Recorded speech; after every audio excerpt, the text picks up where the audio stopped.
Hello viewers, welcome back to English teacher channel. இன்னைக்கு நம்ம shall, shall be, shall have, shall have been இந்த நாளுக்கும் என்ன வித்தியாசம், இந்த நாளுக்கு என்ன மீனிங், இதை நம்ம எங்கெல்லாம் பயன்படுத்தலாம் அப்படிங்கறத நம்ம இன்னைக்கு பார்க்க போறோம்.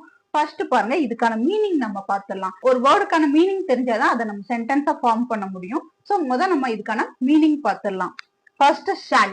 ஷால்னா என்ன சொல்லணும் அப்படின்னா, தமிழ்ல வேண்டும் அப்படின்னு சொல்லி சொல்லுவாங்க. ஷால்னா வேண்டும். நான் போக வேண்டும், நீ வர வேண்டும், அவன் ஆட வேண்டும், இவள் பாட வேண்டும். இந்த மாதிரி நம்ம வேண்டும்னு சொல்றதுக்கு எல்லாத்துக்குமே நம்ம என்ன பண்ணலாம் அப்படின்னா, இந்த ஷால யூஸ் பண்ணி பேசலாம். அடுத்தது பாருங்க, ஷால் பி.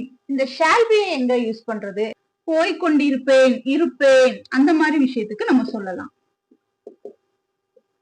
சோ நான் போய்கொண்டு இருப்பேன், அவன் வந்து கொண்டு இருப்பான், இவள் ஆடிக்கொண்டு இருப்பாள், அவன் பாடிக்கொண்டு இருப்பான். இந்த மாதிரி சொல்றதுக்கு நம்ம என்னது ஷால் பி யூஸ் பண்ணலாம்.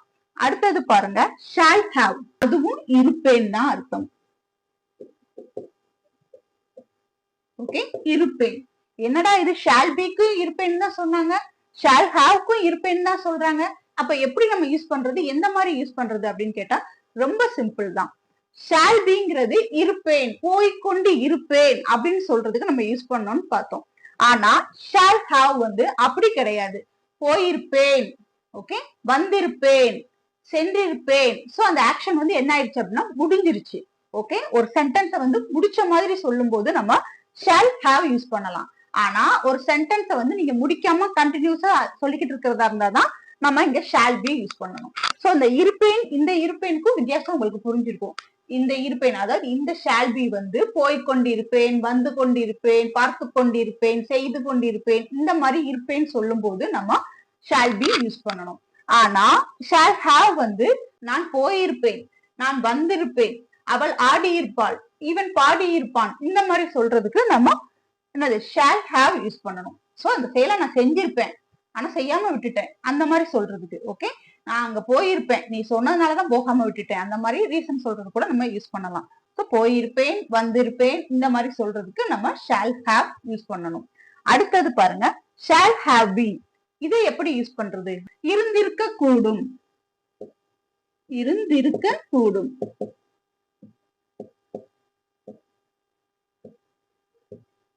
ஓகே, ஒரு செயல் வந்து இருந்திருக்க கூடும் அந்த மாதிரி சொல்லும் போது நம்ம ஷால் ஹாவ் பீன் அப்படின்னு சொல்லி யூஸ் பண்ணலாம். ஃபார் எக்ஸாம்பிள், நான் போயிருந்திருக்க கூடும், அவள் வந்திருக்க கூடும், அவன் சென்றிருக்க கூடும், அவன் விளையாடி இருக்க கூடும், இந்த மாதிரி அவன் விளையாடி இருக்க கூடும், இவள் ஓடி இருக்க கூடும், இந்த மாதிரி சொல்றதுக்கு எல்லாமே நம்ம என்னது ஷால் ஹாவ் பீன் யூஸ் பண்ணணும். இப்போ கிட்டத்தட்ட பாக்குறதுக்கு எல்லாமே எப்படி இருக்கு அப்படின்னா ஒரே மாதிரி இருக்கு. சோ கன்ஃபியூஸ் ஆகிற மாதிரி இருக்கா? இல்ல இல்ல, கன்ஃபியூஸே ஆகாது, ரொம்ப தெளிவா புரிஞ்சுக்கலாம். இது எல்லாமே என்னது வேண்டும், அதாவது போக வேண்டும், வர வேண்டும், அந்த மாதிரி ஷால்க்கு வந்து நம்ம யூஸ் பண்ணோம். ஷால் பிக்கு வந்து இருப்பேன், போய்கொண்டு இருப்பேன், வந்து கொண்டு இருப்பேன், சென்று கொண்டு இருப்பேன், இந்த மாதிரி சொல்றதுக்கு நம்ம யூஸ் பண்ணோம். அடுத்தது ஷால் ஹாவ் வந்து எப்படி யூஸ் பண்றது அப்படின்னா போயிருப்பேன். சோ அந்த ஆக்ஷன் வந்து முடிஞ்சிருக்கும். ஓகே, போயிருப்பேன், வந்திருப்பேன், ஆடி இருப்பேன், பாடி இருப்பேன்ங்கிற இது வந்து ஆக்ஷன் வந்து முடிஞ்சிருக்கும். சோ அடுத்தது பாருங்க, shawl have been. Shawl have Beena இருந்திருக்க கூடும், போயிருக்க கூடும், வந்திருக்க கூடும், அந்த மாதிரி சொல்றதுக்கு நம்ம இதை யூஸ் பண்ணணும். முதல்ல இதெல்லாம் என்ன டென்ஸ் நம்ம தெரிஞ்சுக்கணும். இது எல்லாமே நம்மளுக்கு என்ன டென்ஸ் அப்படின்னா ஃபியூச்சர் டென்ஸ்.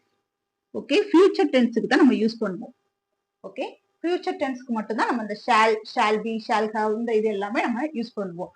சோ இந்த ஃபியூச்சர் டென்ஸை நம்ம ஞாபகம் வச்சுட்டோம்னா இது எல்லாமே ஈஸியா ஆட்டோமேட்டிக்கா உங்களுக்கு ஞாபகம் வந்துடும். இன்னொரு ஈஸி சிம்பிள் ட்ரிக் சொல்றேன் பாருங்க. இப்ப shall, shall be, shall have been இதெல்லாம் நம்ம எப்ப எந்த மாதிரி சுச்சுவேஷனுக்கு ஞாபகம் வச்சுக்கணும் அப்படிங்கிறதுக்கான ஒரு சின்ன டிப்ஸ் தான், ஒண்ணு கிடையாது. இப்போ ஒரு ஸ்கூல்ல வந்து சார் கிட்ட அடுத்த கிளாஸ் வந்து என்னது ஏதாவது டெஸ்ட் இருக்கு, படிக்காம வந்துட்டோம். சோ என்ன பண்ணுவாங்க அப்படின்னா உடனே போய் பெர்மிஷன் கேட்பாங்க. எங்க பாட்டிக்கு ரொம்ப சீரியஸா இருக்கு சார், ஹாஸ்பிட்டல்ல சேர்த்திருக்காங்க, நான் போகணும், உடனே போகணும், அப்போ நான் போக வேண்டும் அப்படின்னு சொல்லி அந்த பெர்மிஷன் கேட்கறதுக்கு நம்ம என்ன செய்யலாம் அப்படின்னா ஷால் யூஸ் பண்ணலாம். அதுக்கு அவங்க பெர்மிஷன் கேட்கறதா இருந்தா கொஸ்டின்ல தான் ஷால் கேட்பாங்க. சோ அப்ப அங்க அந்த ஷால் வந்து என்ன வந்துடும், முன்னாடி வந்துடும். ஷால் ஐ கோ அப்படின்னு கேட்கலாம், நான் போகலாமா அப்படின்னு கேட்கலாம். நான் போக வேண்டும்னு சொல்ற ஒரு விஷயத்துக்கு, அதாவது அந்த பெர்மிஷன் கேட்கிற விஷயத்துக்கு, அந்த போகணுங்கிற ஒரு டெசிஷன் எடுத்துட்டாலே அந்த விஷயத்துக்கு நம்ம ஷால் யூஸ் பண்றோம். பெர்மிஷன் கொடுத்துட்டாங்க, உடனே என்ன செய்வாங்க, சைக்கிளோ பைக்கோ எடுத்துட்டு ஸ்கூல்லனா சைக்கிள் தான் எடுத்துட்டு போவாங்க. சோ அந்த போயிட்டு இருக்க டிஸ்டன்ஸ் இருக்கு இல்லையா, அதை எடுத்துட்டு போற டிஸ்டன்ஸ் தான் நம்மளுக்கு என்ன அப்படின்னா ஷால் பி. ஓகே, பெர்மிஷன் கேட்கறது நம்ம ஷால வச்சு கொஸ்டின் கேட்டுட்டோம். ஓகே, அடுத்தது என்ன செய்யறாங்க அப்படின்னா இந்த சைக்கிள் எடுத்துட்டு அந்த வீட்டுக்கு டிராவல் பண்ற அந்த டைம், அந்த இன் பிட்வீன் கேப் இருக்கு இல்லையா, அந்த இதுதான் நம்ம ஷால் பி. ஓகே, போய்கொண்டிருப்பேன், நான் போய்கொண்டிருந்தேன் அப்படின்னு கூட நம்ம சொல்லலாம். இப்படி அந்த இன் பிட்வீன் கேப் வந்து நம்ம ஷால் பி போட்டு ஃபில் பண்ணலாம். அடுத்தது பாருங்க, இந்த ஷால் ஹேவ் இருக்கு இல்லையா, அது வந்து என்ன அப்படின்னா வீட்டுக்கு போய் சேர்ந்துட்டான். ஓகே, இது வந்து போய்கிட்டு இருக்கிற அந்த டிஸ்டன்ஸ் தான் நம்ம என்ன சொல்றோம் அப்படின்னா அந்த ஷால் பி யூஸ் பண்ணணும்னு சொன்னோம். ஆனா வீட்டுக்கு போய் சேர்ந்ததுக்கு நம்ம என்ன சொல்லணும் அப்படின்னா ஷால் ஹேவ் தான் யூஸ் பண்ணணும். சோ அப்ப பெர்மிஷன் கேட்கறதுக்கு ஷால் யூஸ் பண்ணணும், அந்த வேல இருக்கிறதுக்கு நம்ம ஷால் பி யூஸ் பண்ணணும், அங்க போய் சேர்ந்ததுக்கு ஷால் ஹேவ் யூஸ் பண்ணணும். ஓகே, இது வரைக்கும் அவங்களோட ஆக்ஷன் நடந்துருச்சு. இப்போ கிளாஸ்ல பக்கத்துல இருக்க பையன் கேட்பான், ஒரு வழியா பெர்மிஷன் கேட்டு போயிட்டான்டா, இப்ப வீட்டுல போய் சேர்ந்திருப்பானா அப்படின்னு சொல்லி கேட்பாங்க. அப்ப கேட்கும் போது அவன் என்ன சொல்லுவான், போயிருக்கலாம் இல்ல போயிருந்திருப்பான் அப்படி சொல்லுவாங்க. அந்த மாதிரி சொல்லும் போது நம்ம இதை யூஸ் பண்ணணும். he shall have been going. Okay, அவன் போயிருக்க கூடும், இன்னும் இந்த டைம் கரெக்டா ஆயிருக்கு அதனால அவன் அங்க போயிருப்பான் அப்படின்னு சொல்லி சொல்றது. இல்ல ஃபர்ஸ்ட் பெர்மிஷன் கேட்கும் போது ஷால் யூஸ் பண்ணாங்க, போய்கிட்டு இருக்கும் போது ஷால் பி யூஸ் பண்ணாங்க, அடுத்து போய் சேர்ந்ததுக்கு அப்புறம் ஷால் ஹேவ் யூஸ் பண்ணாங்க, அதுக்கு அடுத்து அவன் போய் சேர்ந்திருப்பானா. இந்த சிச்சுவேஷன்ஸ் வந்து கன்ஃபார்மா சொல்ல முடியாது, ஒருவேளை போயிருக்கலாம் இல்ல போகாமலும் இருந்திருக்கலாம். இந்த மாதிரி சிச்சுவேஷனுக்கு நம்ம இதை நம்ம பயன்படுத்தலாம். இன்னும் ஈஸியா நம்ம புரிஞ்சுக்கணும் அப்படின்னா இதை என்னென்ன டென்ஷன் தெரிஞ்சா நம்ம ஈஸியா புரிஞ்சுக்கலாம். ஃபர்ஸ்ட் இது பாருங்க, ஷால் வந்து நம்ம எங்க யூஸ் பண்ணுவோம் அப்படின்னா சிம்பிள் ஃபியூச்சர். ஓகே, ஒரு சிம்பிளான ஒரு ஃபியூச்சருக்கு நம்ம யூஸ் பண்ணுவோம். சிம்பிளான ஒரு ஃபியூச்சருக்கு நம்ம ஷால் போட்டு யூஸ் பண்ணுவோம். அதுவே ஷால் பிங்கிறது வந்து நம்ம எங்க யூஸ் பண்ணணும் அப்படின்னா ஃபியூச்சர் கண்டினியூஸ் டென்ஸ்க்கு யூஸ் பண்ணுவோம். ஃபியூச்சர் கண்டினியூஸ் டென்ஸ்க்கு யூஸ் பண்ணுவோம். ஃபியூச்சர் கண்டினியூஸ் டென்ஸ்க்கு நம்ம ஷால் பி யூஸ் பண்ணுவோம். அதே மாதிரி ஷால் ஹேவ்ங்கிறது வந்து ஒரு பெர்ஃபெக்ட் டென்ஸ். சோ இது வந்து ஃபியூச்சர் பெர்ஃபெக்ட் டென்ஸ்க்கு யூஸ் பண்ணணும். Future perfect. ஷால் பி வந்து ஃபியூச்சர் கண்டினியூஸ்க்கும் ஷால் ஹேவ் வந்து ஃபியூச்சர் பெர்ஃபெக்ட்டுக்கும் யூஸ் பண்ணுவோம். இந்த ஷால் ஹேவ் பீனை வந்து இந்த ரெண்டுக்கும் யூஸ் பண்ணுவோம். அதாவது ரெண்டுக்குன்னா இந்த கண்டினியூஸ்க்கும் இந்த பெர்ஃபெக்ட்டுக்கும். ஓகே, அப்போ பெர்ஃபெக்ட் கண்டினியூஸ்க்கு நம்ம யூஸ் பண்ணுவோம்.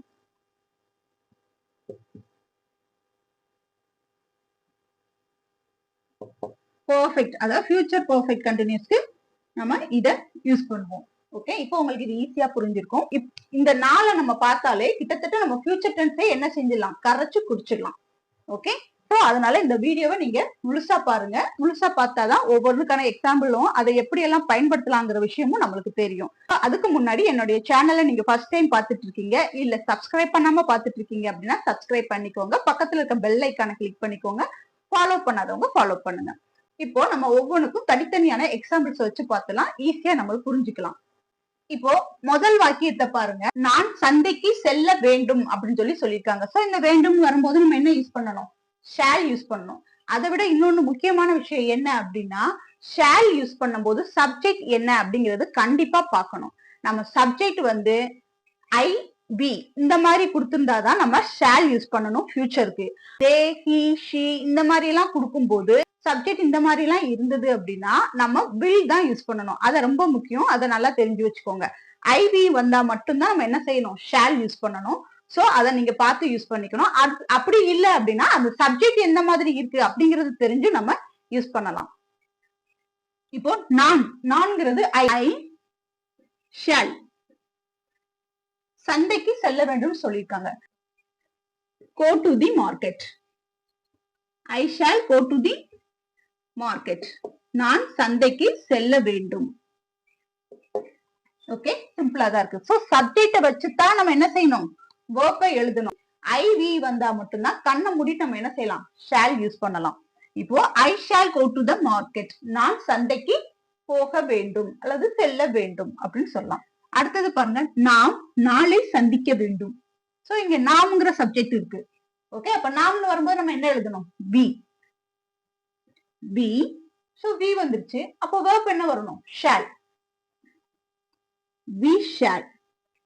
we shall meet. நாளைங்கிறது tomorrow. tomorrow. we shall meet tomorrow. நாளை சந்திப்போம் அப்படின்னாலும் நாம் நாளை சந்திக்க வேண்டும் அப்படின்னு சொன்னாலும் ஒண்ணுதான். அடுத்தது பாருங்க, நான் உங்களுக்கு உதவ வேண்டுமா?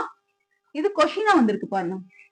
வேண்டுமா அப்படின்னு கொடுத்துருக்காங்க. வேண்டும்னு சொல்லல, வேண்டுமா அப்படின்னு கொடுத்துருக்காங்க. சோ நம்மளுக்கு சப்ஜெக்ட் வந்து எங்க வந்துடணும்? வெர்புக்கு பின்னாடி வந்துடணும். அப்ப நம்ம ஃபர்ஸ்ட் போட வேண்டியது ஷால். verb தான் போடணும். ஷால். இந்த சப்ஜெக்ட் என்ன? நான். So shawl.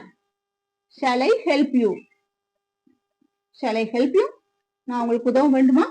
நான் உங்களுக்கு உதவணுமா அப்படின்னு நீங்க கேட்கறதுக்கு ஷால் ஐ ஹெல்ப் யூ அப்படின்னு கேட்கலாம். அடுத்தது பாருங்க, நான் ஒருபோதும் பின்வாங்க மாட்டேன். ஓகே, நான் ஒருபோதும் பின்வாங்க மாட்டேன். வேண்டும்னு எதுவும் கொடுக்கலையே, பின்வாங்க மாட்டேன்னு தானே கொடுத்துருக்கு. அப்படின்னா நம்ம என்ன செய்யணும்? சப்ஜெக்ட பார்க்கணும் ஃபர்ஸ்ட். நான். சோ நம்ம என்ன யூஸ் பண்ணணும்? ஷால் யூஸ் பண்ணலாம். ஐ வரும்போது ஷால் தான் யூஸ் பண்ணணும் அப்படின்னு கேட்டா கிடையாது. ஐ வரும்போது வில்லும் யூஸ் பண்ணலாம், ஷாலும் யூஸ் பண்ணலாம். ஆனா வி வந்தா கண்டிப்பா ஷால் தான் யூஸ் பண்ணணும், வில் யூஸ் பண்ண கூடாது. சோ இங்க ஐ வந்திருக்கு. So I shall. I shawl என்னது? ஒருபோதும் பின்வாங்க மாட்டேன். So never give up. never give up. I shall never give up. அதாவது நான் ஒருபோதும் பின்வாங்க மாட்டேன். இப்போ அடுத்த சென்டென்ஸ் பாருங்க, உங்களுக்காக நாங்கள் காத்திருப்போம் அப்படின்னு சொல்லி சொல்றாங்க. சோ இங்க சப்ஜெக்ட் என்ன அப்படின்னா நாங்கள். ஓகே, அப்போ நாங்கள்ங்கும் போது we. we வந்துச்சுன்னா ஆட்டோமேட்டிக்கா என்ன வந்துடும்? Okay, shall. we வந்தா shall யூஸ் பண்ணணும். we shall. சோ உங்களுக்காக காத்திருக்காங்க. என்ன செய்யறாங்க? காத்திருக்காங்க. ஃபர்ஸ்ட் அதுதான் எழுதணும். wait. Okay, we shall wait for you. உங்களுக்காக, காக அப்படிங்கறதுனால for யூஸ் பண்றோம். we shall wait for you. உங்களுக்காக நாங்க காத்துக்கிட்டு இருக்கோம் அப்படின்னு சொல்லி சொல்றது. அடுத்தது பாருங்க, நான் புகைப்படம் எடுக்கலாமா? இது ஒரு பெரிய பிரச்சனை. இப்பெல்லாம் எங்க டூரிஸ்ட் போனாலும் ஒரு சில இடத்துல வந்து என்ன செய்வாங்க அப்படின்னா புகைப்படத்திற்கு அனுமதி இல்லை அப்படின்னு சொல்லி சொல்லுவாங்க. என்ஜாய் பண்றவங்கள டிஸ்டர்ப் பண்ணிட்டே இருக்காங்க. சோ அந்த மாதிரி இருக்கிற இடத்துல எல்லாம் என்ன செஞ்சிருவாங்க அப்படின்னா புகைப்படம் எடுக்காதீர், வீடியோ எடுக்காதீர் அப்படின்னு சொல்லி அவங்க பெரிய போர்டே வச்சிருக்காங்க. சோ அந்த மாதிரி போர்டு வச்சிருக்க இடத்துல நான் ஒரே ஒரு போட்டோ மட்டும் எடுத்துக்கிறேன் அப்படின்னு சொல்லி பெர்மிஷன் கேட்பாங்க இல்லையா? அந்த மாதிரி கேட்கறதுக்கு நம்ம யூஸ் பண்ணலாம். நான் புகைப்படம் எடுக்கலாமா? ஒரே ஒரு போட்டோ மட்டும் எடுத்துக்கிறேன் அப்படின்னு சொல்லி பெர்மிஷன் கேட்கறதுக்கு நம்ம என்ன செய்யலாம்? இதை யூஸ் பண்ணலாம். சோ நான் புகைப்படம் எடுக்கலாமா அப்படின்னு கேட்கறதுக்கு ஃபர்ஸ்ட் ஷால். கொஸ்டின் வந்துருச்சு இல்லையா? சோ அதனால ஷால் வந்து முன்னாடி வந்துடணும். Shall I take a photo? Shall I take a photo? ஒரு போட்டோ எடுத்துக்கலாமா அப்படின்னு சொல்லி கேட்கறதுக்கு நம்ம இதை பயன்படுத்தலாம். Okay, shall I take a photo. அடுத்தது பாருங்க, உங்க ஆலோசனையை பின்பற்றுவேன். சோ யாரோ ஒருத்தங்க அட்வைஸ் கொடுத்துருக்காங்க, உடனே அவங்க நினைச்சாங்க உங்க ஆலோசனையை கண்டிப்பா நான் பின்பற்றுவேன், அதை ஃபாலோ பண்ணுவேன் அப்படின்னு சொல்லி சொல்றாங்க. சோ உங்க ஆலோசனையை பின்பற்றுவேன் அப்படிங்கும் போது so I shall. I shall. பின்பற்றுறது என்ன செய்வோம்? ஃபாலோ. உங்க ஆலோசனையை அப்படின்னு சொல்லும் போது your. Your advice. I shall follow your advice. உங்களுடைய ஆலோசனையை நான் பின்பற்றுவேன், ஃபாலோ பண்ணுவேன் அப்படின்னு சொல்றதுக்கு நம்ம இதை பயன்படுத்தலாம். அடுத்தது பாருங்க, நான் ஜன்னலை திறக்கலாமா? இது வந்து கொஸ்டினா வந்திருக்கு. சோ கொஸ்டின் வரும்போது நம்ம ஆட்டோமேட்டிக்கா என்ன போடலாம்? ஷால் யூஸ் பண்ணணும். Okay, shall I open the window? Shall I open the window? நாம விண்டோ அதாவது ஜன்னலை திறக்கலாமா அப்படின்னு சொல்லி கேட்கும்போது நம்ம ஷால் யூஸ் பண்ணணும். ஓகே, இப்போ உங்களுக்கு ஷாலை எங்கெல்லாம் யூஸ் பண்ணணுங்கிற ஒரு கிளியர் ஐடியா உங்களுக்கு கிடைச்சிருக்கும். ஒரு சிம்பிளான ஒரு ஃபியூச்சர் டென்ஸுக்கு நம்ம என்ன யூஸ் பண்ணணும் அப்படின்னா ஷால் யூஸ் பண்ணணும். அந்த ஷால் வந்து சப்ஜெக்ட் என்ன வந்திருக்குங்கிறத பார்த்து தான் யூஸ் பண்ணணும். ஐ விங்கிற சப்ஜெக்ட் வந்திருந்தா நம்ம என்ன செய்யலாம்? ஃபியூச்சர் டென்ஸுக்கு ஷால் போட்டு யூஸ் பண்ணலாம். அது மட்டும் இல்லாம ஒரு பெர்மிஷன் கேட்கும்போது, ஒரு ரெக்வஸ்டா ஏதாவது கேட்கும்போது நம்ம என்ன யூஸ் பண்ணலாம் அப்படின்னா ஷால் யூஸ் பண்ணலாம். ஒரு பெர்மிஷன் கேட்கறதுக்கு கொஸ்டினா மேக் பண்ணி கூட நம்ம கேட்கலாம். சோ இந்த ஷால் வந்து எங்க யூஸ் பண்றது அப்படிங்கிறது நம்மளுக்கு தெரிஞ்சு. ஒரு சிம்பிள் ஃபியூச்சருக்கு நம்ம ஷால் யூஸ் பண்ணலாம். ஷால் பி எங்கெல்லாம் யூஸ் பண்றது அப்படிங்கறத பார்க்கலாம். இப்போ இந்த சென்டென்ஸ் எல்லாமே எப்படி இருக்குதுன்னு பாருங்க. செய்து கொண்டிருப்பேன், காத்து கொண்டிருப்பேன், சமைத்து கொண்டிருப்பேன், படித்து கொண்டிருப்பேன், இந்த மாதிரி கொண்டிருப்பேன் அப்படின்னு வரும்போது நம்ம என்ன யூஸ் பண்ணணும்னு பார்த்தோம்? ஷால் பி யூஸ் பண்ணணும்னு பார்த்தோம். இதோட ஃபார்மட் என்னன்னு தெரிஞ்சா இதை நம்ம மேக் பண்றது ரொம்ப ஈஸி. ஃபர்ஸ்ட் அதோட ஃபார்மட் நம்ம பார்த்துடலாம். நம்ம ஃபர்ஸ்ட் என்ன செய்யணும்? சப்ஜெக்ட் எழுதணும். ஓகே, இந்த ஃபார்மேட்டுக்கு ஃபர்ஸ்ட் நம்ம சப்ஜெக்ட் எழுதணும். அடுத்தது shall be. Okay, shall be அப்படின்னு போடணும். ஷால் பி போட்டதுக்கு அப்புறம் நம்ம வெர்போட ஐஎன்ஜி போட்டு எழுதணும். ஏன்னா இது கண்டினியூஸ் டென்ஸ் இல்லையா? சோ வெர்போட ஐஎன்ஜி போட்டு எழுதணும். அதுக்கு அடுத்து நீங்க என்ன போடணுமோ ஆப்ஜெக்ட் போட்டு நீங்க கண்டினியூ பண்ணிக்கலாம். ஓகே, பேசிக் என்ன அப்படின்னா சப்ஜெக்ட். சப்ஜெக்ட்டுக்கு அடுத்து நம்ம வெர்ப் வந்து ஷால் பி வந்துட்டா அதுக்கு பக்கத்துல வெர்ப் பிளஸ் ஐஎன்ஜி போடணும். அதுக்கடுத்து ஆப்ஜெக்ட் நம்மளுக்கு தேவையானதை போட்டு எழுதிக்கலாம். இப்போ ஃபர்ஸ்ட் பாருங்க, நான் வேலை செய்து கொண்டிருப்பேன் அப்படின்னு சொல்லியிருக்காங்க. நான் வேலை செய்து கொண்டிருப்பேன். இது ஒரு சிம்பிளான சென்டென்ஸா தான் இருக்கு. சோ நம்ம ஈஸியா இதை எழுதிடலாம். ஃபர்ஸ்ட் பாருங்க, நான். சோ ஐக்கு அடுத்து என்ன வரணும்? Shall be. Very good. Shawl be. So செய்து கொண்டிருப்பேன் அப்படின்னு சொல்லியிருக்காங்க. சோ அங்க ஒரு செயல் வந்து செய்து கொண்டு இருப்பேன் அப்படின்னு இருக்கு. சோ நம்ம என்ன செய்யணும்? வெர்போட ஐஎன்ஜி போட்டு எழுதணும். சோ வெர்ப் இங்க என்ன? டூ. அப்ப ஐஎன்ஜி போடும்போது doing. I shall be doing. என்ன செய்யறாங்க? வேலை செய்யறாங்க. So I shall be doing the work. வேலை செய்து கொண்டு இருப்பேன். ஓகே, இந்த மாதிரி எழுதலாம். இல்ல நான் சிம்பிள் இதை விட சிம்பிளா எழுதணும் அப்படின்னு கேட்டாலும் ஐ ஷால் பி ஒர்க்கிங் மட்டும் போட்டாலும் ரெண்டும் ஒரே மீனிங் தான். ஓகே, நம்ம டூயிங் போட்டதுனால த ஒர்க் நம்ம சேர்த்து எழுதிருக்கோம். இல்ல நம்ம டூயிங் போடாம ஒர்க்கிங் போட்டாலும் அந்த சென்டென்ஸ் கரெக்ட் தான். இப்போ அடுத்தது பாருங்க, நாங்கள் காத்து கொண்டு இருப்போம் அப்படின்னு சொல்லியிருக்காங்க. இங்க சப்ஜெக்ட் என்ன? பி. சோ வி வரும்போது ஷால் பி. சோ கண்டினியூஸ்ல இருக்கு இல்லையா? செய்து கொண்டிருப்போம், காத்து கொண்டிருப்போம்ங்கிற கண்டினியூஸ்ல இருக்கு. சோ நம்ம என்ன செய்யணும்? We shall be. காத்து கொண்டிருக்கிறது என்ன சொல்லுவாங்க? வெயிட்டிங்.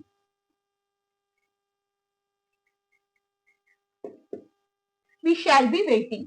நாங்கள் காத்து கொண்டு இருப்போம். நான் வேலை செய்து கொண்டிருப்பேங்கிறதுக்கு நம்ம ஐ ஷால் பி ஒர்க்கிங் அப்படின்னு போடலாம்.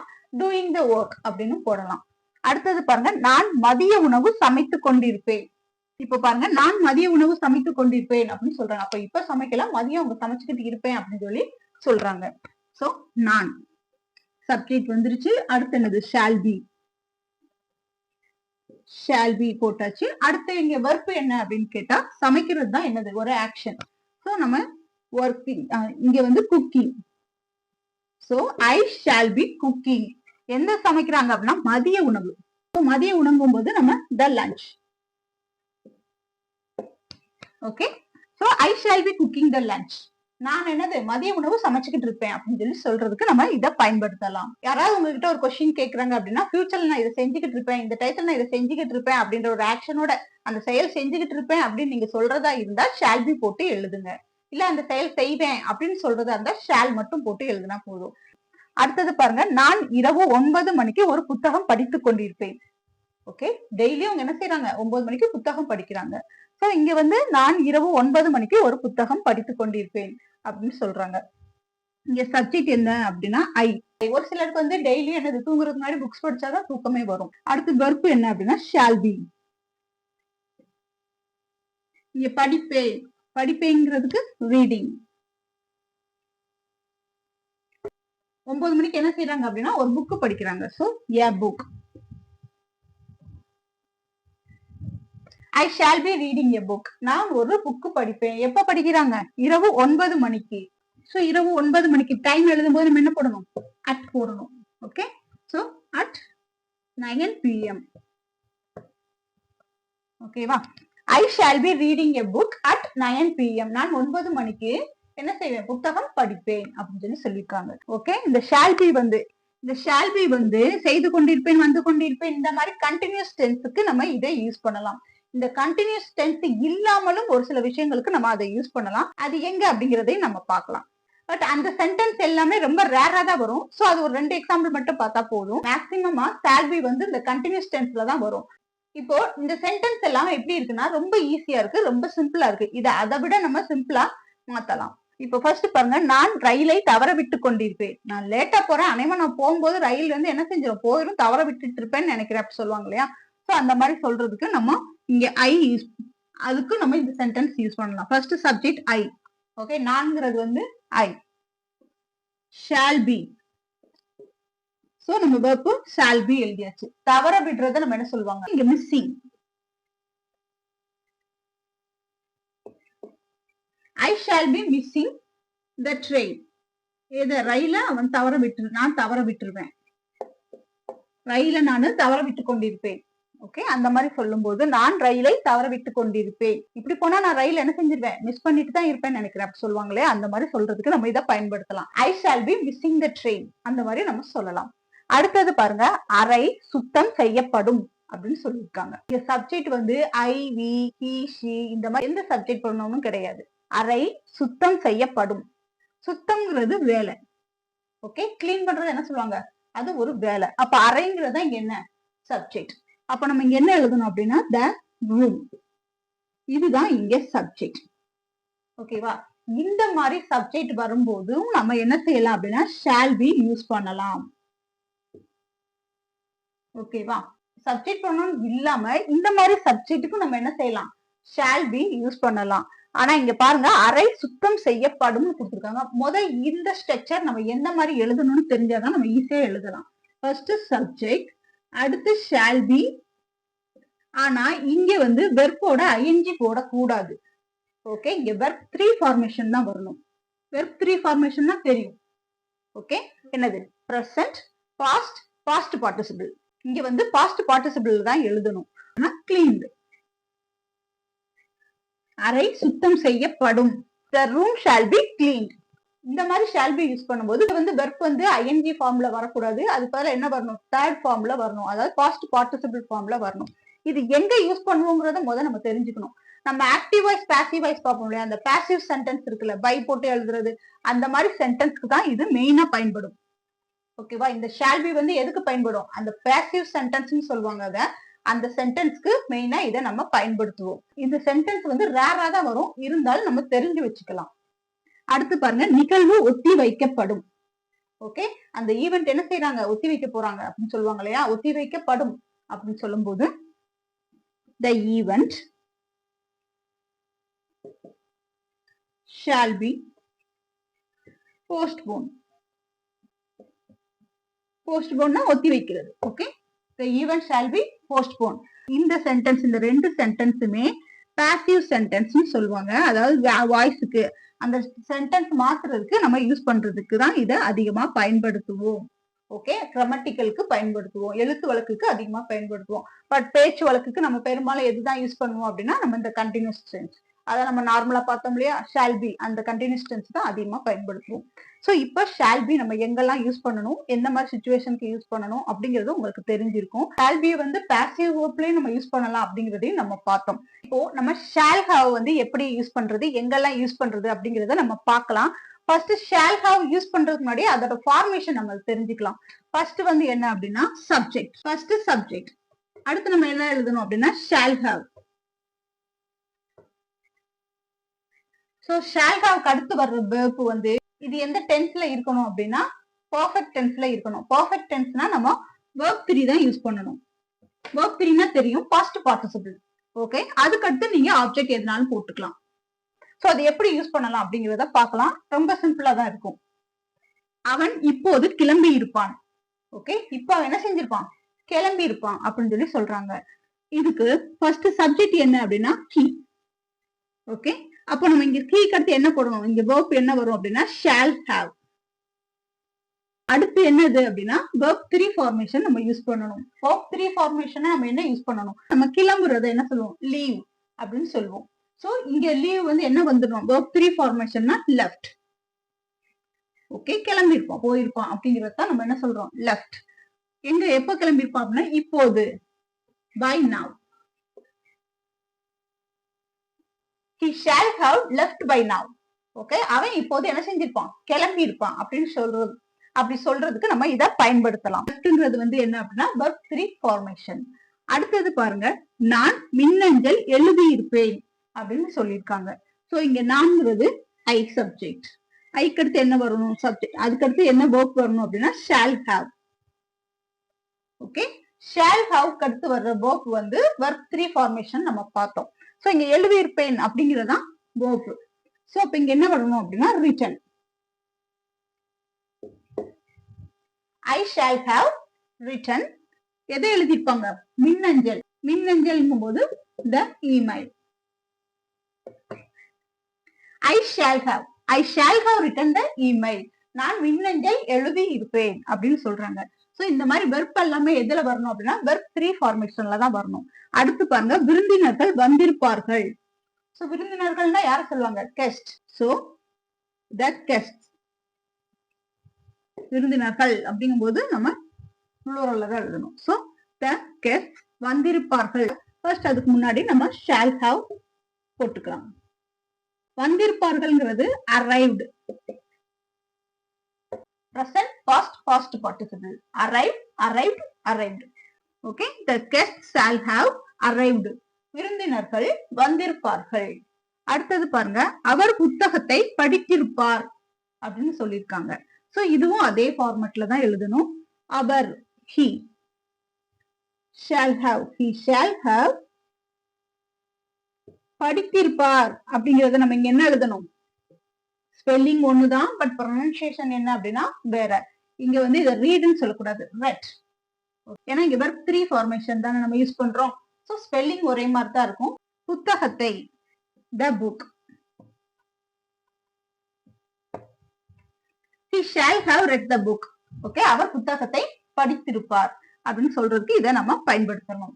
ஓகே, ஒரு ஷால் ஹாவ்ங்கிறது வந்து நீங்க ஒரு சென்டென்ஸ பெர்ஃபெக்ட்டா சொல்றதுக்கு யூஸ் பண்ணணும். இப்போ இந்த சென்டென்ஸ் எல்லாம் பாருங்க, இது எல்லாமே நம்ம கண்டிப்பா ரெகுலராவே பயன்படுத்துற ஒரு விஷயம் தான்.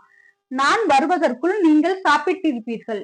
இது நம்ம அடிக்கடி பேசுற வார்த்தை தான். இருந்தாலும் நம்ம அதை என்ன செய்வோம்? தமிழ்ல தான் பேசுவோம். இனிமே நம்ம அதை இங்கிலீஷ்ல பேசி பழகலாம். ஃபர்ஸ்ட் பாருங்க, நான் வருவதற்குள் நீங்கள் சாப்பிட்டு இருப்பீர்கள் அப்படின்னு சொல்றாங்க. இங்க ஃபர்ஸ்ட் சப்ஜெக்ட் என்ன அப்படிங்கறத பார்க்கலாம். இந்த சென்டென்ஸ்ல சப்ஜெக்ட் என்ன அப்படின்னு பார்க்கணும். இங்க நான் வருவதற்குள்னு கொடுத்திருக்காங்க. சோ நம்ம இத சப்ஜெக்ட்னு எடுத்துக்க கூடாது. ஓகே, இங்க சப்ஜெக்ட் என்ன அப்படின்னா நீங்கள். ஓகே, நீங்கள் தான் இங்க என்னது? சப்ஜெக்ட். ஏன் அப்படின்னா இங்க வெர்ப் வந்து எதை பேஸ் பண்ணி இருக்கு? நீங்கள் தான் பேஸ் பண்ணி இருக்கு. நீங்கள் சாப்பிட்டு இருப்பீர்கள். அப்ப அங்க சாப்பிடுற செயல் வந்து யார் செய்யறாங்க? நீங்கள் தான் செய்யறாங்க. அப்ப இங்க சப்ஜெக்ட் என்ன அப்படின்னா நீங்கள். மாத்தி எழுதிடக்கூடாது. அதை நம்ம நல்லா பார்க்கணும். நான் நீங்களா அப்படிங்கறத கரெக்டா பார்க்கணும். ஏன்னா அந்த சென்டென்ஸ்ல ஆக்ஷன் யார் பண்றாங்களோ அவங்கதான் சப்ஜெக்ட். அப்ப இங்க வந்து யார் அப்படின்னா நீங்கள். அப்ப நீங்கள்ங்கும் போது யூ தான் இங்க சப்ஜெக்ட். ஓகே, நல்லா பார்த்துக்கோங்க. verb நம்ம என்ன யூஸ் பண்ணுவோம்? shall have. இந்த shall have வந்து future perfect tenseக்கு நம்ம யூஸ் பண்றோம். சிம்பிள் ஃபியூச்சருக்கு shall யூஸ் பண்ணணும். கண்டினியூஸ் டென்ஸ்க்கு shall be யூஸ் பண்ணணும். பெர்ஃபெக்ட் டென்ஸ்க்கு நம்ம என்ன யூஸ் பண்றோம் அப்படின்னா shall have யூஸ் பண்றோம். அடுத்த verb என்ன அப்படின்னா சாப்பிடுறதா நம்மளுக்கு இங்க verb. சோ இங்க சாப்பிடுறத நம்ம என்ன சொல்லுவோம்? ஈட்னு சொல்லுவோம். இது வந்து பிரசன்ட் டென்ஸ். இதை நம்ம பாஸ்ட்ல எழுதும் போது ate அப்படின்னு எழுதுவோம். ஏட்டுங்கும் போது பாஸ்ட் டென்ஸா மாறிடுது. அதுவே ஈட்டன். ஈட்டன்ங்கிறது வந்து என்ன அப்படின்னா பாஸ்ட் பார்ட்டிசிபிள். அதாவது இந்த தேர்ட் ஃபார்ம் தான் நம்ம என்ன செஞ்சிட்டு இருக்கோம்? எஸ், shall haveக்கு நம்ம யூஸ் பண்ணிட்டு இருக்கோம். அப்போ இங்க நம்ம என்ன யூஸ் பண்ணணும் அப்படின்னா ஈட்டன். சோ இங்க ஈட்டன் தான் நம்மளுக்கு verb. So you shall have eaten. நீங்கள் சாப்பிட்டு இருப்பீர்கள். எப்ப சாப்பிட்டு இருப்பாங்க? நான் வருவதற்குள். வருவதற்குள் அப்படிங்கும் போது நம்ம என்ன சொல்லணும்? Before.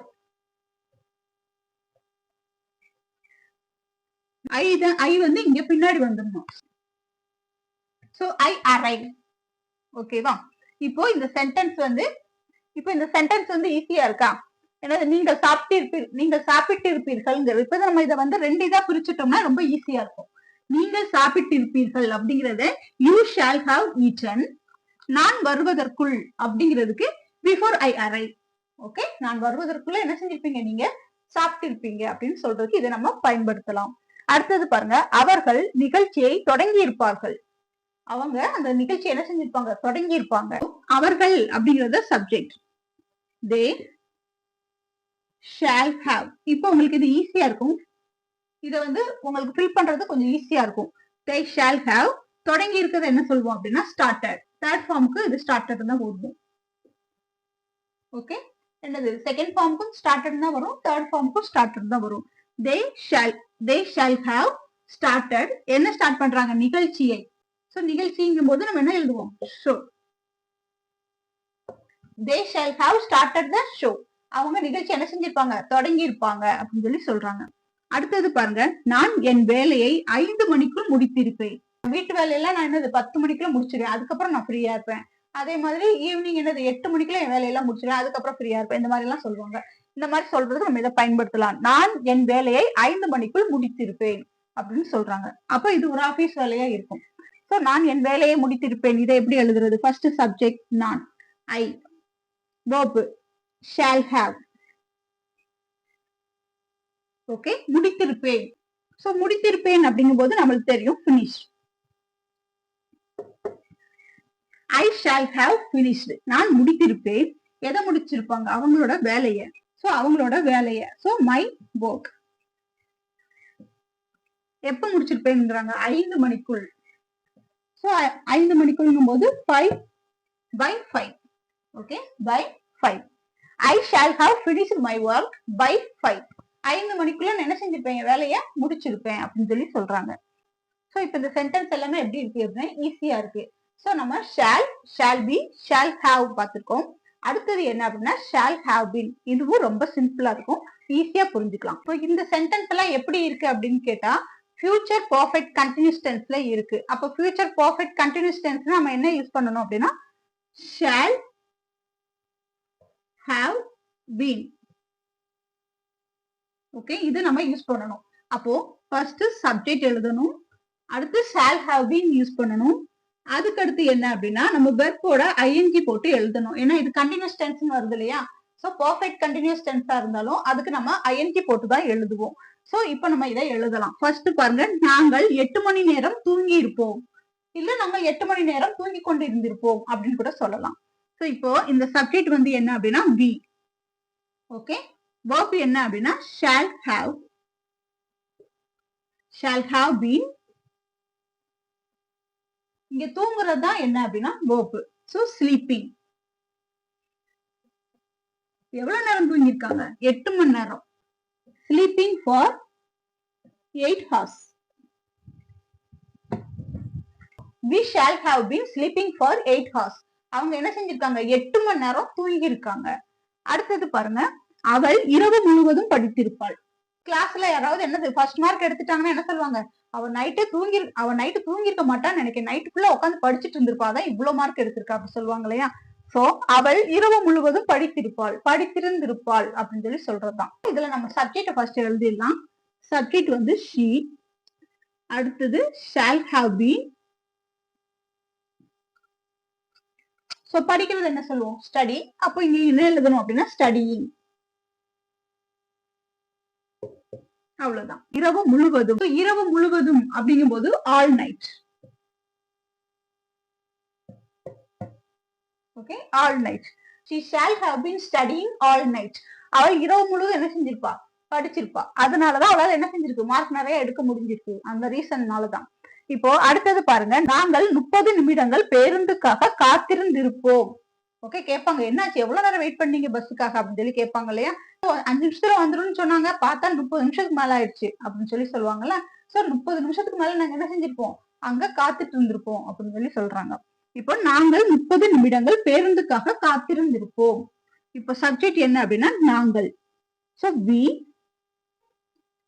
shall have been. we shall have been என்ன செஞ்சிருக்காங்க? காத்துட்டு இருக்கிறது என்ன சொல்லுவோம்? வெயிட்டிங். எதுக்காக காத்துட்டு இருக்காங்க? பஸ்ஸுக்காக. சோ பஸ்ஸுக்காக அப்படிங்கும் போது ஃபார் த பஸ். எவ்வளவு நேரமா அதே எழுதணும்ல. for 30 minutes. 30 நிமிஷமா காத்துட்டு இருக்காங்க. we shall have been waiting for the bus for 30 minutes. 30 நிமிஷமா பஸ்ஸுக்காக என்ன செஞ்சுட்டு இருந்திருக்காங்க? காத்துக்கிட்டு இருந்திருக்காங்க. இப்போ இந்த ரெண்டு வாக்கியத்தையும் பாருங்க, பாக்குறதுக்கு கொஞ்சம் பெருசா இருந்தாலும் ரொம்ப சிம்பிளான ஒண்ணுதான். ஃபர்ஸ்ட் பாருங்க, நாங்கள் மணிக்கணக்கில் இந்த நிகழ்ச்சியை பார்த்து வந்திருப்போம் அப்படின்னு சொல்லி சொல்றாங்க. இப்ப எல்லாம் பஸ்ல வந்து பாட்டு தான் போடுறாங்க, டிவி எல்லாம் கிடையாது. நான் 90s கிட்ஸ்னால எங்க காலத்துல எல்லாம் பஸ்ல டிவி இருக்கும். அதுலயும் எங்க அம்மா முன்னாடி போய் உட்கார வச்சுட்டாங்கன்னா ரொம்ப ஃபீல் பண்ணுவேன். ஏன்னா டிவி பார்க்க முடியாதே, எட்டி பாக்குற மாதிரி இருக்கும். சோ கொஞ்சம் பின்னாடி இருந்தாங்கன்னா என்ன செய்வாங்க? நல்லா டிவி பார்த்துட்டு வரலாம் அப்படின்னு சொல்லி நினைப்பாங்க. இதெல்லாம் அந்த காலத்துல அது வந்து டிவி பாக்குறதே பெரிய அபூர்வமா இருக்கும். அந்த காலத்துல ஒன்ஸ் அப்பான் எ டைம் அந்த காலத்துல அது அவ்வளவு பெரிய விஷயம். ஒரு பஸ் கிடைக்கிறது கஷ்டம், அந்த பஸ்லயும் சன்னல் சீட்டு கிடைக்கிறது ரொம்ப கஷ்டம். அதுவும் டிவி பாக்குற மாதிரி எல்லாம் சீட்டு கிடைச்சிருச்சுன்னா அதுதான் பெரிய சொர்க்கமே. அதுவும் நம்ம பிடிச்ச சீன் எல்லாம் எப்ப வரும் அப்படின்னா நம்ம ஸ்டாப் வந்த உடனே தான் வரும். இறங்கவும் முடியாம பார்க்கவும் முடியாம ரொம்ப திணறலா இருக்கும் அந்த டைம். சோ இப்ப பாருங்க, நாங்கள் மணிக்கணக்கில் இந்த நிகழ்ச்சியை பார்த்து வந்திருப்போம் அப்படின்னு சொல்லி சொல்றாங்க. சோ இப்போ இது வந்து இப்போ இந்த சென்டென்ஸ்ல சப்ஜெக்ட் என்ன அப்படின்னா நாங்கள்ங்கும் போது we. சப்ஜெக்ட் எழுதியாச்சு, verb எழுதிடலாம். shall have been. ங்கிற சப்ஜெக்ட் நம்ம எழுதியாச்சு. அடுத்து இங்க சப்ஜெக்ட் என்ன அப்படின்னா பார்த்து. பார்க்கறத நம்ம என்ன சொல்லுவோம்? வாட்சிங். ஏன்னா இங்க வந்து கண்டினியூஸ் டென்ஸ்ல இருக்கு இல்லையா, பெர்ஃபெக்ட் கண்டினியூஸ் டென்ஸ்னால நம்ம என்ன போட்டிருக்கோம்? வாட்சிங்னு போட்டிருக்கோம். So we shall have been watching. நாங்கள் பார்த்து வந்திருப்போம். எதை பார்த்திருக்காங்க அப்படின்னா நிகழ்ச்சியை.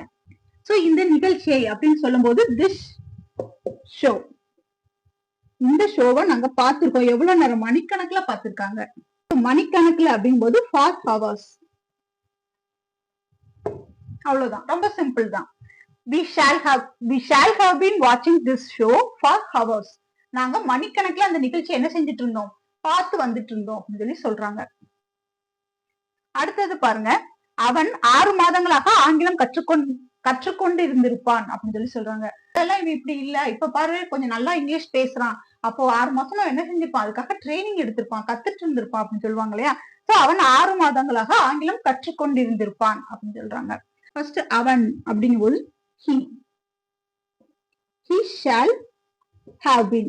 ஆட்டோமேட்டிக்கா நம்ம அந்த verb-ஐ எழுதிடலாம். shall have been எழுதியாச்சு. கற்றுக்கொள்றதுதான் இங்க verb. அப்போ கற்கிறத நம்ம என்ன சொல்லுவோம் அப்படின்னா learning. Okay, he shall have been learning. அவன் கற்றுக்கொண்டு இருந்திருப்பான். என்ன கற்றிருப்பாங்க? ஆங்கிலம். ஆங்கிலம் அப்படிங்கும் போது நம்ம இங்கிலீஷ் எழுதிக்கலாம். இப்போ 6 months தான் என்ன செஞ்சிருக்காங்க? கத்துட்டு இருக்காங்க. So for 6 months. ரொம்ப சிம்பிளா தான் இருக்கு. அவன் 6 மாதங்களாக ஆங்கிலம் கற்றுக்கொண்டு இருந்திருப்பான் அப்படிங்கிறத he shall have been learning English for 6 hours அப்படின்னு எழுதிக்கலாம். நம்ம பார்த்த எக்ஸாம்பிள்ஸும் சரி, நம்ம பார்த்த சென்டென்ஸ் மேக்கிங்கும் சரி, ரெண்டுமே என்ன இருக்கும் அப்படின்னா ரொம்ப ஈஸியானதா இருந்திருக்கும். இப்ப எல்லாமே உங்களுக்கு புரிஞ்ச மாதிரி இருந்திருக்கும். இருந்தாலும் சில கன்ஃபியூஷன் இருந்தா இந்த ஃபைனல் டச்சையும் பார்த்துடலாம். ரொம்ப ஈஸியா கிளாரிஃபை ஆயிடும். சோ இந்த சென்டென்ஸ் எல்லாம் பாருங்க. I shall learn English. I shall be learning English. I shall have learned English. I shall have been learning English. Okay, இது உங்களுக்கு பார்த்த உடனே புரிஞ்சிருச்சு அப்படின்னா இன்னைக்கு நம்ம பார்த்த கிளாஸ் உங்களுக்கு ஓரளவுக்கு புரிஞ்சிருக்குன்னு அர்த்தம். ஃபர்ஸ்ட் பாருங்க, I shall learn English அப்படின்னு சொல்லியிருக்காங்க. நான் ஆங்கிலம் கற்க வேண்டும். ஓகே, எனக்கு இப்ப இங்கிலீஷ் சுத்தமா தெரியல, நான் என்ன செய்யணும்? கண்டிப்பா ஆங்கிலத்தை கத்துக்கணும் ஃபியூச்சர்ல. அதாவது இது எல்லாமே என்னது? ஃபியூச்சர்ல தான் இருக்கு. சோ நான் ஆங்கிலத்தை கத்துக்கணும் அப்படின்னு சொல்றது I shall learn English. நான் ஆங்கிலத்தை கத்துக்கணும். அதுவே I shall be learning English. அடுத்த மாசம் நான் என்ன செஞ்சுட்டு இருந்திருப்பேன்? என்னது? ஆங்கிலம் கத்துக்கிட்டு இருந்திருப்பேன். I shall be learning English. நான் ஆங்கிலம் கற்றுக்கொண்டு இருந்திருப்பேன். அவங்க ஃபியூச்சர்ல என்ன செஞ்சுட்டு இருப்பாங்க? கத்துக்கிட்டு இருப்பாங்க அப்படின்னு சொல்லி சொல்றதுக்கு நம்ம இங்க shall be யூஸ் பண்ணணும். நான் கத்துக்கணும் அப்படிங்கிறதுக்கு shall யூஸ் பண்றோம். நான் கத்துக்கிட்டு இருப்பேன் அப்படின்னு சொல்றதுக்கு shall be யூஸ் பண்ணணும். verb-ஓட என்னது? ing யூஸ் பண்ணணும். இங்க verb வந்து ஃபர்ஸ்ட் ஃபார்ம்ல எழுதிக்கலாம். இது சிம்பிள் ஃபியூச்சர் தானே, அதனால நம்ம ஃபர்ஸ்ட் ஃபார்ம்ல எழுதிக்கலாம். ஆனா செகண்ட் வந்து என்ன அப்படின்னா கண்டினியூஸ்ல இருக்கு. அது ஃபியூச்சர் கண்டினியூஸ்னால நம்ம shall be வந்துட்டா என்ன செய்யணும்? verb-ஓட ing போட்டு எழுதணும். நான் இங்கிலீஷ் என்ன செஞ்சுட்டு இருப்பேன்? ஃபியூச்சர்ல கத்துக்கிட்டு இருப்பேன் அப்படின்னு சொல்றதுக்கு நம்ம shall be யூஸ் பண்ணணும். அடுத்தது பாருங்க, I shall have learned English. நான் ஆங்கிலம் கத்திருப்பேன். ஓகே, அப்ப உங்க கத்து முடிச்சுட்டாங்க. ஒரு வருஷம் கழிச்சு கேட்டா என்னது? அடுத்த வருஷம் நான் என்ன செஞ்சிருப்பேன்? ஆங்கிலத்தை கரைச்சு குடிச்சிருப்பேன் அப்படி சொல்லுவாங்க இல்லையா. I shall have learned English. அடுத்த வருஷம் என்ன செஞ்சிருப்பேன்? ஆங்கிலத்தை முழுமையா கத்திருப்பேன் அப்படின்னு சொல்றதுக்கு நம்ம இந்த shall have யூஸ் பண்ணலாம். ஓகே, ஏன்னா இது வந்து பர்ஃபெக்ட் டென்ஸ். பர்ஃபெக்ட் டென்ஸ் வரும்போது verb 3 ஃபார்மேஷன் learned அப்படின்னு போடலாம், இல்லாட்டி ed-க்கு பதிலா d மட்டும் போட்டு எழுதலாம். ஓகே, ஃபர்ஸ்ட் ஆங்கிலத்தை கற்கணும்னு பார்த்தோம். அடுத்து கொஞ்ச நாள் கழிச்சு அதை நான் கத்துக்கிட்டு இருப்பேன்னு பார்த்தோம். ஒரு வருஷம் கழிச்சு என்ன ஆச்சு அப்படின்னா ஆங்கிலத்தை கத்திருப்பேன் அப்படின்னு சொல்லி சொல்றதுக்கு. அடுத்து பாருங்க, I shall have been learning English for 6 months, for 1 year. இந்த மாதிரி நம்ம சேர்த்து கூட எழுதிக்கலாம். ஒரு வருஷமா நான் என்ன செஞ்சுட்டு இருக்கேன்? ஆங்கிலம் கத்துக்கிட்டு இருக்கேன், கத்துக்கொண்டு இருந்திருப்பேன்.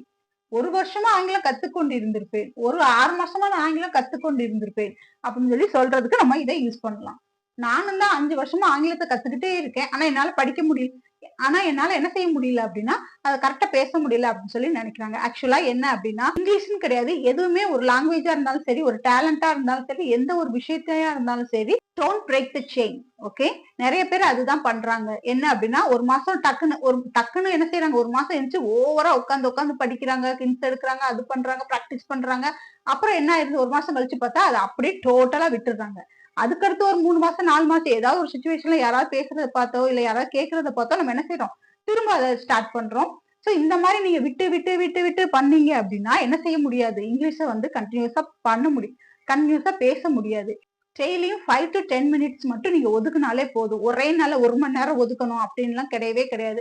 டெய்லி ஒரு 5 to 10 மினிட்ஸ் மட்டும் ஒதுக்குனாலே போதும். ஆனா கன்சிஸ்டன்சி ரொம்ப முக்கியம். ஓகே, இங்கிலீஷ்னு கிடையாது, எந்த ஒரு விஷயத்தையும் கத்துக்கிறதுக்கும் கன்சிஸ்டன்சி ரொம்ப முக்கியம். நம்மளுக்கு நேரம் வேணா குறைச்சு கூட்டி நம்ம இது பண்ணிக்கலாம். ஆனா என்ன செய்யணும், கண்டினியூஸா நம்ம பண்ணிக்கிட்டே இருந்தோம்னா 6 மந்த்ஸ்ல கண்டிப்பா டெஃபினட்டா உங்களால இம்ப்ரூவ் பண்ணிக்க முடியும். இன்னைக்கு கிளாஸ் உங்களுக்கு பிடிச்சிருக்கும், புரிஞ்சிருக்கும் நான் நம்புறேன். இந்த எக்ஸ்பிளனேஷன் எல்லாம் உங்களுக்கு பிடிச்சிருந்தது, புரிஞ்சிருந்தது அப்படின்னா ஒரு லைக்கை தட்டி விட்டுருங்க. இந்த வீடியோ உங்களுக்கு பிடிச்சிருந்தது, இது மாதிரி வீடியோ உங்களுக்கு இன்னும் தேவைப்படுது அப்படின்னா சப்ஸ்கிரைப் பண்ணிருங்க. தேங்க்யூ ஃபார் வாட்சிங் டில் த எண்ட். இது வரைக்கும் பார்த்ததுக்கு ரொம்ப நன்றி. இவ்வளவு நேரம் பொறுமையா இருந்ததுக்கு ரொம்ப ரொம்ப நன்றி. ஒன்ஸ் அகைன் தேங்க்யூ ஃபார் வாட்சிங். Keep watching, keep practicing and keep smiling.